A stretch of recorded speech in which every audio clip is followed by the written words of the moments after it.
Good afternoon, I'm Shane Masters with the Midday News. A special welcome if you're watching on onespotmedia.com. Prime Minister Andrew Holness has called a press briefing for 5 this evening as COVID cases spike and the first shipment of vaccines set to arrive in the next few hours. For each of the last 3 days, new records were set in the number of COVID-positive cases, leading to more calls of shutdown and stiffer penalties to deal with those flouting the COVID protocols. We'll have more on those later, but first, the latest numbers and the reaction of the health authorities. The number of COVID-19 cases over the weekend continues to paint a grim picture of how the island is managing with the virus. Data from the Ministry of Health show that for the 3-day weekend, Friday to Sunday, over 2,100 cases of the respiratory illness were recorded island-wide. Of that number, 878 were recorded over the last 24 hours. The corporate area recorded most of the cases, 265, followed by St. Catherine with 141. It's why Health Minister Dr. Christopher Tufton on Sunday released this video on social media. Let it sink in that our public health workers, our nurses, our doctors are going to find it very difficult to cope with those who come in and need medical care.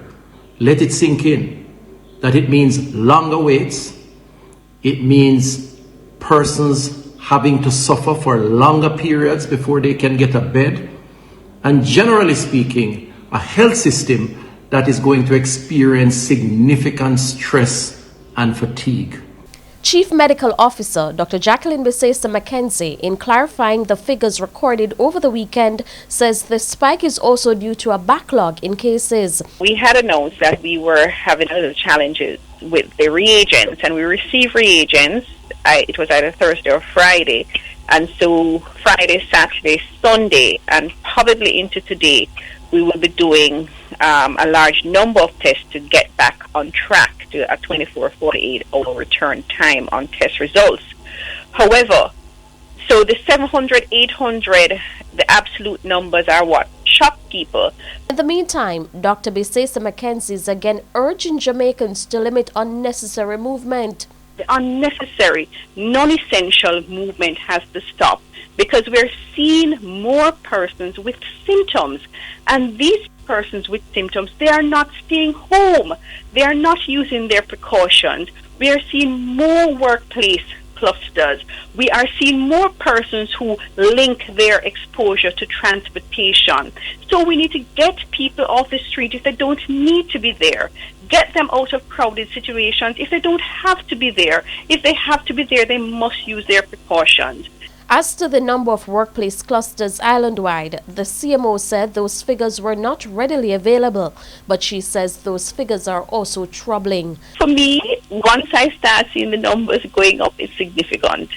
In terms of significant in relation to what is a norm or what we would expect, I wouldn't be able to say. But certainly, once we start to see the increases, the number of workplaces that are reporting cases, clusters of cases, then it is significant. Shamela Pullen, TVJ News. Meanwhile, the Health Ministry is reporting that 250 people have been hospitalized. 31 are critically ill, while 44 are moderately ill. The number of active cases has further increased to 11,770. Meanwhile, there was 1 death recorded, bringing the island's death toll to 454. The individual is a 63-year-old man from St. James. And concern is being expressed not only about the number of positive cases, but also about how many positive cases are being recorded from each sample.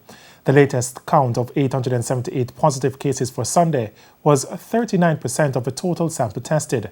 Chief Medical Officer Dr. Jacqueline Bisesa Mackenzie, speaking on the morning agenda on Power 106 FM, says the spike is troubling. I'm saying to Jamaicans, your ears are pricked up because you see 700, 800. Don't feel comforted if you see the numbers, absolute numbers go down, because you need to look at the positivity rate. And the positivity rate is what drives our hospitalizations. Every time our positivity rate goes up, our hospitalizations go up. So we can expect that if our positivity rate continues to go up, we will overwhelm our health facilities and put ourselves in danger, which is what we have been trying our best to avoid over the last year. Dr. Bisesa McKenzie says it is especially troubling for the island's hospitals. Last week, I had an average of maybe about 45 or so admissions per day. If I go into this week with an average of, say, 55 admissions per day, then I'm talking about between 350 to 400 admissions for the week. And if I have a 2-week average length of stay, it means that I'm going to have at any one point upwards of 700 persons being in hospitals for confirmed or suspected COVID. We don't have the space. What that means is that we now start to take over other beds. And the Medical Association of Jamaica, MAJ, is calling for stiffer penalties for people who continue to flout COVID-19 protocols, even as the country records unprecedented number of cases. MAJ President Dr. Andrew Manning says there is also a need for more rigorous enforcement of the Disaster Risk Management Act.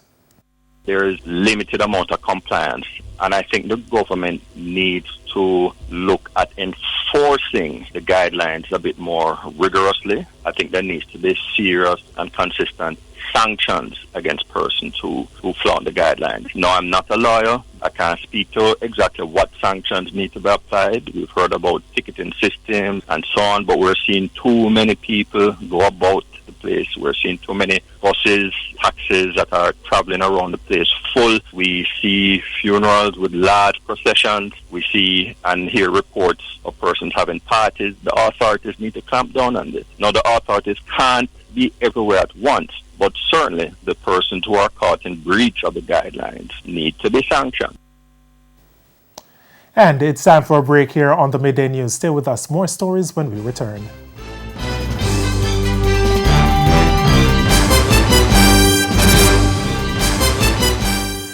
Welcome back, continuing the news. There is still no word when operations will resume at the Gisco Alpart alumina refinery in Nain St. Elizabeth, which was closed in 2019. The company then said the operations would be suspended for 2 years to facilitate the plant's modernization and expansion. Mining Minister Robert Montague says the management of Gisco Alpart is tight-lipped when the refinery will reopen. Alpart is a private company, but the government has an interest in it because of the amount of persons it employs and the foreign exchange that it generates. The rehabilitation work continues. It has now been affected by COVID in terms of the financing and the physical work itself. The owners have refused to give us a timeline, and we quite understand timeline for the reopening, but we are in discussion with them. We monitor it on a weekly basis. Farmers and the Rural Agricultural Development Authority, RADA, are this afternoon seeking to answer one question: what causes a glut in certain produce? This comes as some farmers continue to count their losses as their produce spoil because of overproduction. Cecily Hamilton reports. Melons, tomatoes, and now thyme. Jamaican farmers have been losing big in recent times because of an excess amount of these produce. Farmers and the Rural Agricultural Development Authority, RADA, insist it's not a glut, but rather a problem of distribution. So RADA is supposed to come in and get it to the parishes where people are still buying tomato for $100. It is $10 in the garden for a farmer. $10. RADA has been trying to address the problem by buying the excess produce from farmers, as well as through farmers' markets across the island, which gives farmers sure markets for their crops. But why does this so-called glut happen in the first place, and so often? The rainfall comes in and does some damage. And to my understanding is that the same tomato that was in the field that would reap did not reap. So they have a spring back and you can catch the present planting. Traditionally, this area the farmers would do melon and cantaloupe and so forth. But during their planting season, there was a lull in getting these kind of planting material. The input suppliers had a challenge getting these planting materials, and so they resorted to tomato.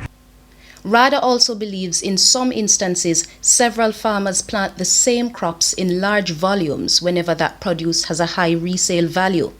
Just last December, tomatoes were selling for as much as $800 per pound. Now, farmers in New Forest, Manchester are basically giving them away at $10 per pound just to get the excess off their hands. RADA CEO Peter Thompson wants farmers to stagger their crops so they don't plant all seeds for any one crop all at once.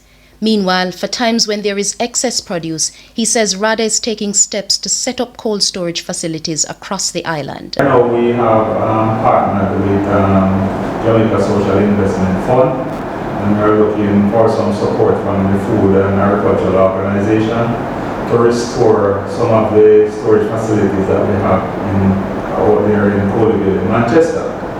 And we are looking to bring other persons on board to set up refrigerated containers at strategic points across Jamaica, so that excess production can move there and then it gradually release in the market to stabilize price.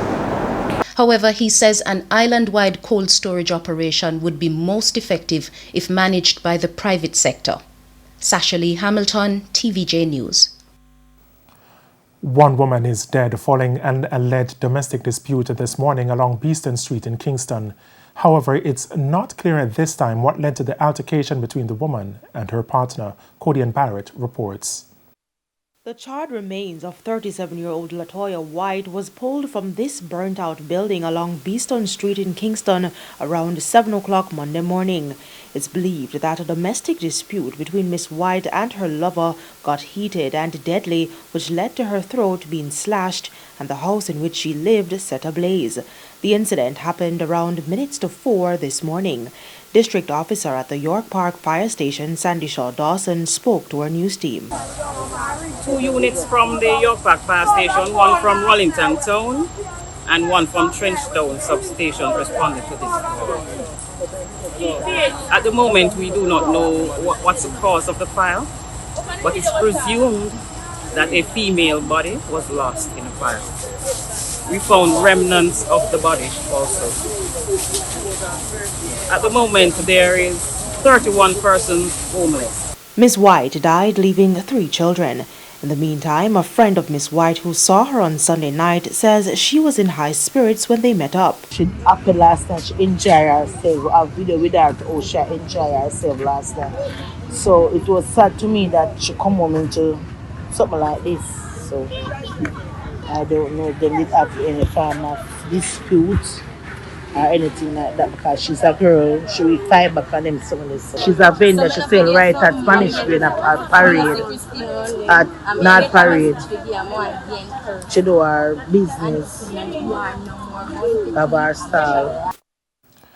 In sports, a cameo of 21 runs from 6 deliveries from Jamaican Fabian Allen led the West Indies to a 3-wicket victory over Sri Lanka on Sunday night in Antigua, giving the Caribbean side a 2-1 series win. Allen hit 3 sixes in the 19th over to give the Caribbean side the win after another dismal batting display. Jason Holder was left not out on 14. Lander Simmons, 26, and Evan Lewis, 21, had gotten the hosts off to a decent start at 37 without loss, but they later slipped to 105 for 7 before Allen's fight back. Wanindu Hasaranga was once again impressive with the ball, taking 2 for 13 from 4 overs, while Lakshan Sandakan had 3 for 29. Now batting first for the 3rd time in the series, Sri Lanka posted 131 for 4 from their 20 overs. Danish Chandamal, 54, and Ashin Bandara, 44, shared in an unbroken 85-run partnership to rescue the visitors from 46 for 4. Allen was impressive with ball in hand as he finished with 1 for 13 from 4 overs. There was also a wicket apiece for Jason Holder, Kevin Sinclair, and Obed McCoy. And that's the Midday News. I'm Shane Masters. Join us at 7 for Primetime News. On behalf of the news, sports, and production teams, good afternoon.